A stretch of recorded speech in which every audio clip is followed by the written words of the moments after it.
All right, guys. So tonight is the first debate and hopefully a series between JD from Garland Farms channel and Jeffrey Phillips. So we're going to check out both of these YouTube channels as well as looking at the Crucible channel. Seems to be a YouTube channel that moderates debates.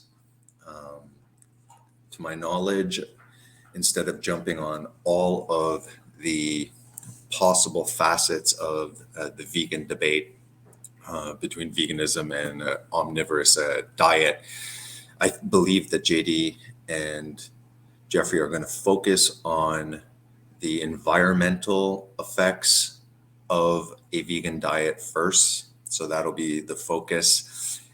It might be a little bit different than what I'm saying, possibly the environmental effects of it or the um, deaths of animals compared to how much death occurs in livestock agriculture compared to plant agriculture. JD from Garland Farms, being a regenerative farmer who feeds ruminant animals, I hope that JD will not be asked to defend the current paradigm of grain feeding the ruminant animals. So I hope that JD doesn't have to defend the fact of the amount of land use to grow the crops to then feed the animals. And if we take into account that and we say, listen, the current paradigm of livestock in many areas, and it varies tremendously between countries. But if we return, which is quite a simple fix considering we're in the Great Reset, now it's time to make big changes. All of the areas that are growing grains for the cows, since they're not supposed to be eating that, we could change and create grasslands there. Therefore, the animals are not eating technical food from us. The animals would be eating something that's quite useless without nutrients, but by allowing the ruminant animal, to eat the grass, it creates through bacterial fermentation actual new nutrients that didn't exist prior, because it's the bacteria in the ruminant animals that actually creates a lot of the nutrients and a lot of the nutrients that the soil requires. I don't believe that if we return to a more ecologically sustainable and a more natural um, cycle where it's grasslands, where it's grass fed, where the animals are rebuilding the topsoil. I don't think it's a impossible feat. We have to understand that the vegans are making a bold claim. They're like, eliminate all animal foods. Not even sure if they want to allow the ruminant animals to go extinct or something. I don't know if we're supposed to have them as pets or not. So they're making the extremely bold claim that we could survive completely on a plant-based diet, even though if they're not acknowledging the fact that they're being intellectually dishonest, that there are nutrients that do not exist in the plant kingdom that are only produced through animal food. And prior to this globalization, this private public enterprise where large corporations, we got pharmaceuticals, companies like Bayer joining up with Monsanto, which is fertilizer and seed production and plant agriculture, food and pharmaceuticals, large corporations, understanding that all of these grains, soy, and various grains, soy, corn, rice, things of that nature are dirt cheap, highly subsidized. Why would we feed the cattle that, even though it's more nutritious, and then to create that food, and then why would we do that?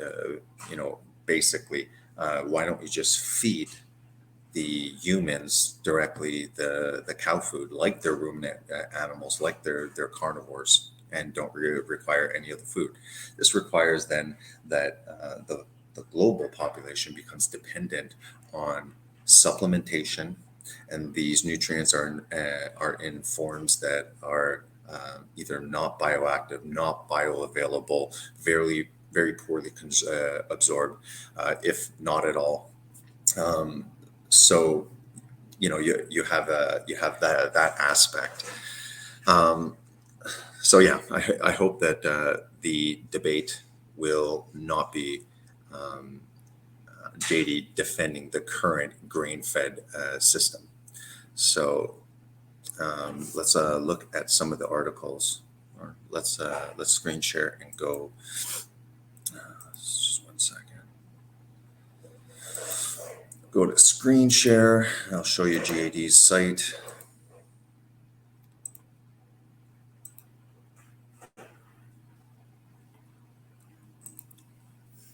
So this is Garland Farms channel. When you look at his content,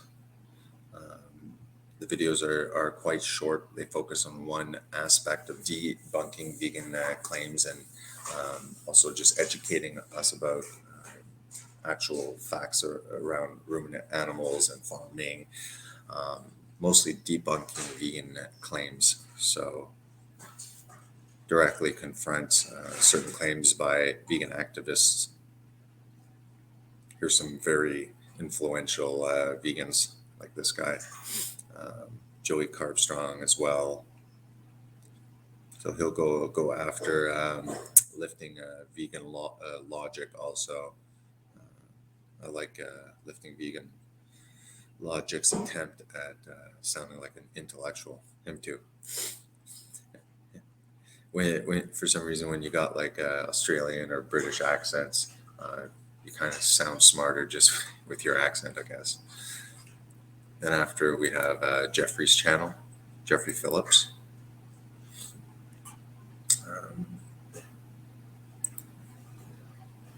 Here's his content, last uploaded 12 days. I guess lots of vegan, lots of response, especially to this guy, Carnivore Camaraderie. Does Jeffrey do lives? I'm sure. Yeah, here's some of his live streams. He hasn't done, I guess, live streams in quite a while. Looks like a lot of this has to do with these live streams. They're very short. I know he's on a lot of other sites, probably on discussion panels. I had Jeffrey on one day. Let me go to mine.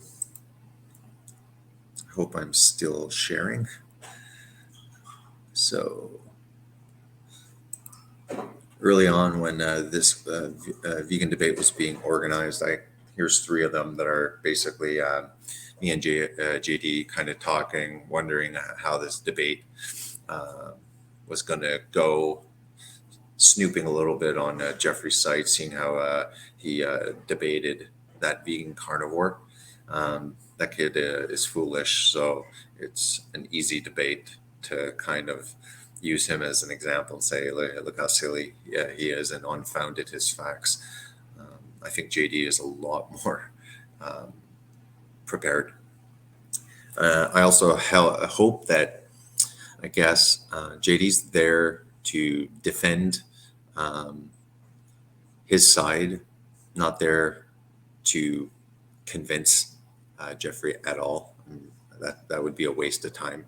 So I hope JD just presents the facts, presents his perspective, his defenses, and lets the viewer decide, and not get pulled in too much to Jeffrey's possibly just shooting down every information and saying it's conjecture and stuff like that. The most important is that viewers be influenced by the information during the debate.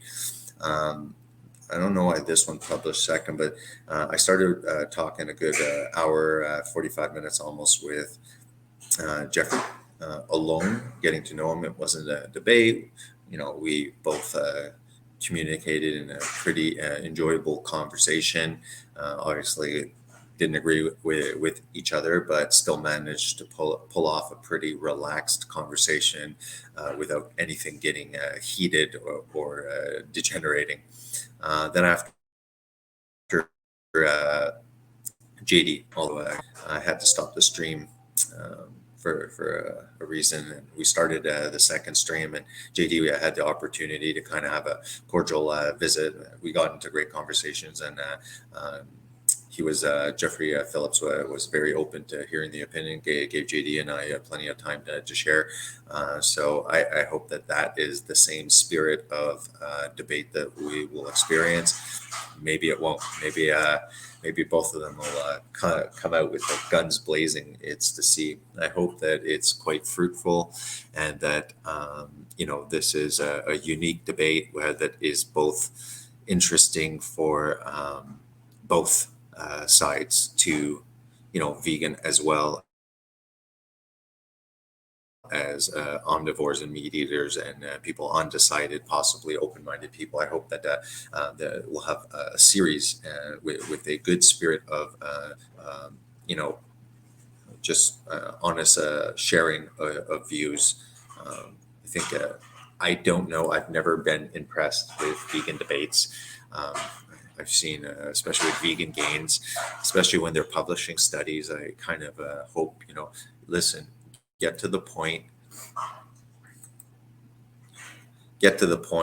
share your view. The other one can shoot it down, go to the next thing. That's it, especially with studies. There's a lot of factors, or these associative studies.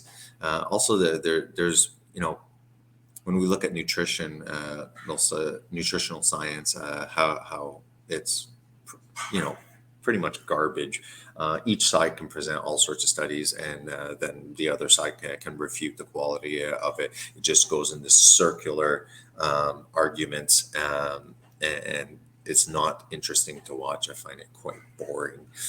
So hopefully this one will be different and unique. This being a moderated debate, I don't know what format.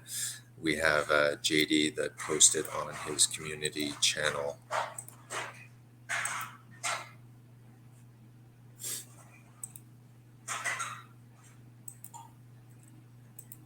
On his community channel. The first one here.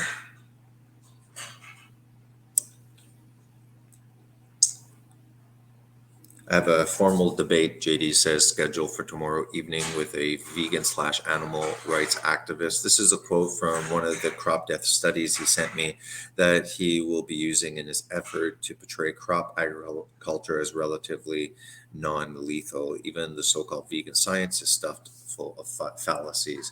Finally, we document current trends in plant agriculture that cause little or no collateral harm to animals, trends which suggest that field animal deaths are a historically contingent problem that in future may be reduced or altogether eliminated.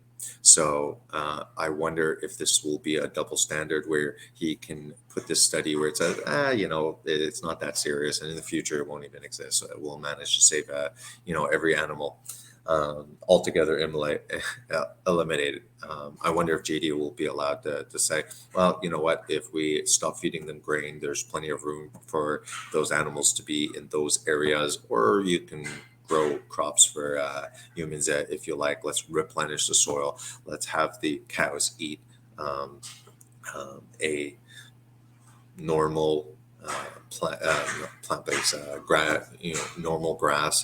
Are we taking into consideration that the animals can probably drink rainwater to a large extent if we collect that? So it's not really taking through the potable water and things like that. There's a lot of things. So if he's going to use and say, well, here's a study, look, it's quite convincing. In the future, he even says that it'll be completely eliminated. Oh, okay, so let's stop the grain-fed structure of feeding the animals.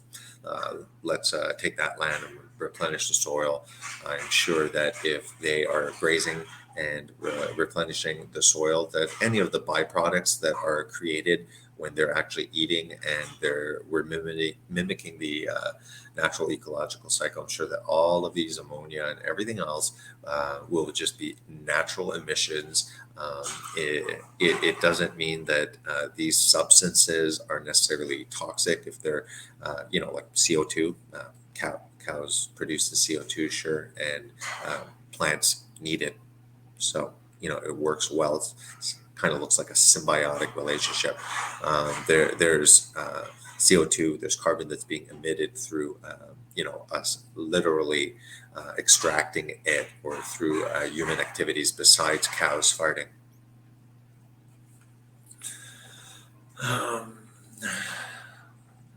Let's read here. JD posted this 2 hours ago. Again, this debate will be on the Crucible channel over here. That is a platform that moderates a lot of debates, it seems. Debating for Demis. And then after, probably over here in the live streams, are all these debates. The wonderful Vegan Gains. He's a psychopath, by the way. He admits that he's happy if babies died. He hates babies. Definitely on the psychopathic, compassionate side of the vegan cult. So yeah, so it seems like they pull off, a lot of debates. Seems like there's a lot of vegan gains, which is boring. Jay Dyer. Recognize Jay Dyer. Orthodox Christian, does a lot of esoteric Hollywood and stuff like that. Jay Dyer. I find him a little bit boring, but he knows his stuff. Yeah, he's very well prepared. Okay, JD. So this is what JD posted 2 hours ago, and now the officials are ready. The fighters are ready. Ladies and gentlemen, are you ready for the thousands of attendees and for the millions watching around the world? Ladies and gentlemen, let's get ready to rumble. Looks like JD's coming out with his gloves up. Live debate is tonight against a militant vegan animal rights activist who wants the government to extend punishment on you and your children for eating meat, dairy, and eggs. I'm fighting for your future. There's definitely a shift towards a financially motivated and perhaps other nefarious motives to go towards a plant-based diet more and more. I've shown studies in previous discussions on published psychological journals on how to convince men to eat less meat and things like that. Here is the Crucible. You can click there. This is going to be at 9 p.m. Eastern time. That's going to start on the Crucible. Here are my opponent's disclosure sources. Contribution of ammonia emitted from livestock to atmospheric fine particles in the United States. Don't forget that the ammonia, as I said, if animals were in the proper location, it's not the what, it's the how kind of expression.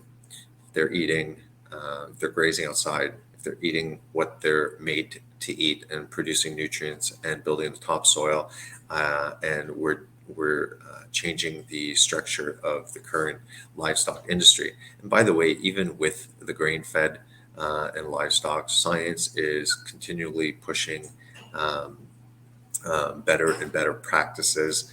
For example, I bet you seems to me, I may not 100% making this claim as true, but I'm pretty confident that a lot of the third world developing countries, which, India, for example, have one of the, an extremely large population, also have poor farming practices. And they're probably, if we're going to look at the global livestock emissions, are we looking at various practices? Are we ignoring that there are methods of harvesting ammonia? Let me see over here. So it talks about the current ammonia emissions that, the large, majority is through the manure and the ammonia that's created. There's ways of minimizing that. I don't know if grain-fed animals create an out of balance amount of ammonia. I think that is something that's a reason why I hang with JD, because there's a lot of I have a lot of interest in hearing firsthand about farming practices and possibly statistics that refute a lot of what we see pushed in mainstream. Not to mention that, don't forget the tillage, as well as um, the application that's required of animal input for plants has has an effect also on ammonia. I'm not convinced that ammonia itself, being a byproduct in the atmosphere, is necessarily poison. I think that there's probably natural amounts, and they're not taking that into consideration. Just like trying to get to CO2, zero net CO2, which is really stupid. Very suspicious about a lot of the narratives. If they're lying with pharmaceuticals, deceiving us, if they're lying with nutritional science, if basically the scientific method is a very noble pursuit, but we also have scientists that have biases. They need funding for their research, so they're funded, and we can't say that there's no conflicts of interest. We see that science wasn't presented when the Canadians made the readjustment. I forget now, maybe it's over 8 years ago. Feels really recent, when they redid the food pyramid, we could say, and didn't invite any of the low carb community that are pushing for the defense of animal saturated fat, for example, and cholesterol science, and lower carbohydrate levels in the population, how it can reduce obesity, hypertension, and diabetes, which has a direct effect on cancers, kidney failure, dialysis rates, decrease in um, effects on all cause mortality. If you're eating too much sugar, you're getting diabetes. You're at a very high um, uh, risk of heart attacks, strokes, pretty much all modern diseases. Um, yeah, so I'm very suspicious of um, proclaimed crises, which seem to be able to make very drastic, unvoted for changes on society. It's a crisis. It's an emergency. Trust the good grown-ups. Trust the science. We're going to make huge changes. It's going to affect your living quality. It's going to affect things like privacy. Um, you know, this idea that the meat industry is some, meat, eggs, and dairy is this powerful force that it no, okay, it's uncomparable. How much globalists, everyone wants to push the grains, the subsidized grains. They're already making us eat the majority. uh, we've always been highly plant-based. All of the sugars, everything in the middle of the grocery store, none of that has any animal fats, any animal proteins. Everything is these soya, seed oils, wheat, corn, and the rest of those grains. So JD was asking for, maybe some feedback. Um, what I wrote here was, so is Jeffrey going to make future projections on plant agricultural practices? I was talking about the claim that, basically, crop related animal deaths will be non-existent. Basically, there's no animals dying whatsoever. So I was just asking, so is he able to say, it's not even going to exist in the future, making a projection based on plant agriculture practices, but he's not going to let JD suggest how livestock should be reformed? Does he expect you as a regenerative grass-fed farmer to defend grain-fed industry when looking at another one of the science articles that Jeffrey has given, I guess, before for disclosure of what material he's going to present? I wrote, there is nothing wrong with a large area for ruminant grazing. Nobody said it was a good idea to wasteland growing crops to feed ruminant animals. Let them graze and regenerate the soil. Let them eat grass. I'm sure once they eat grass and graze, all of the byproducts from livestock are just part of the natural cycles. G Slayer, good. Glad to see that you're there. Greetings. Maybe this video and the source I used might help you.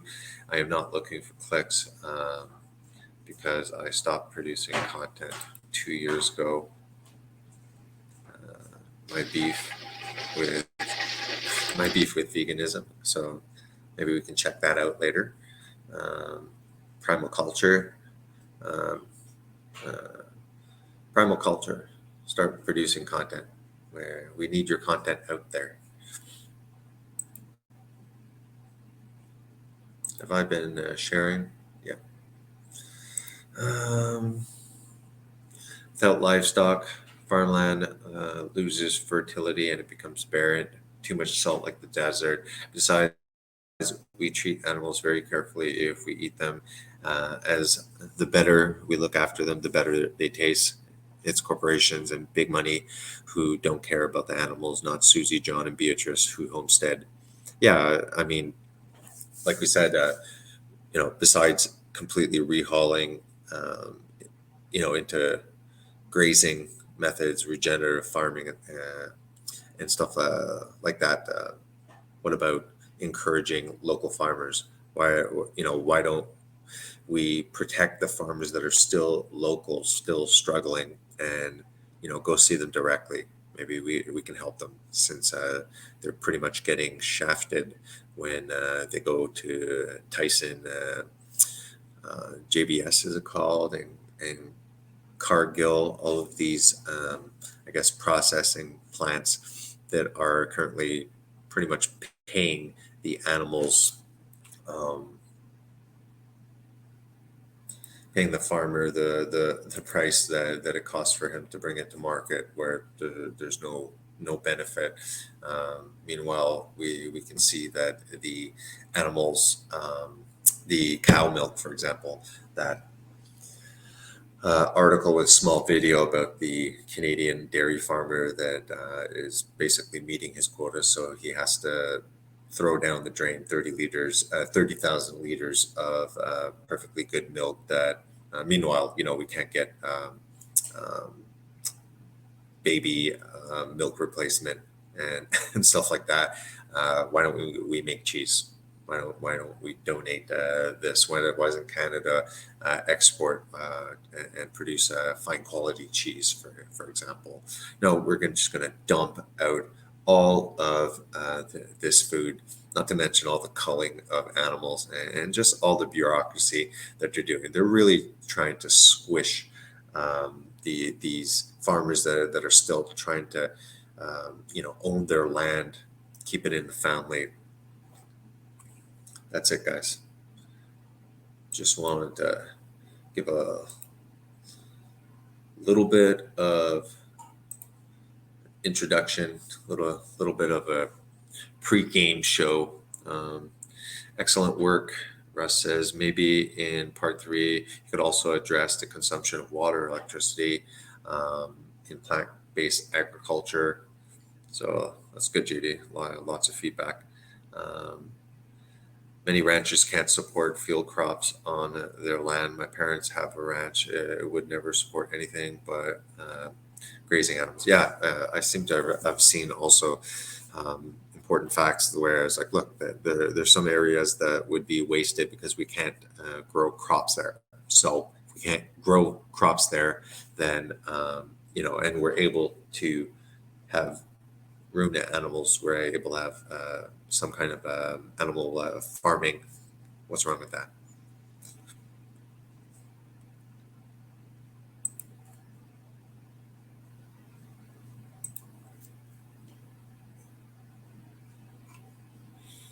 Paint a pretty picture based on lies. Nice try, but you're just wrong. Okay, good to know. Thank you. Uh, that is cute coming from a plant-based head. Are you saying that only you know the truth? Asking for a friend, vegan dogma. Yeah, start producing more content, then. All right. So make sure to show up tonight, guys. Have a good one.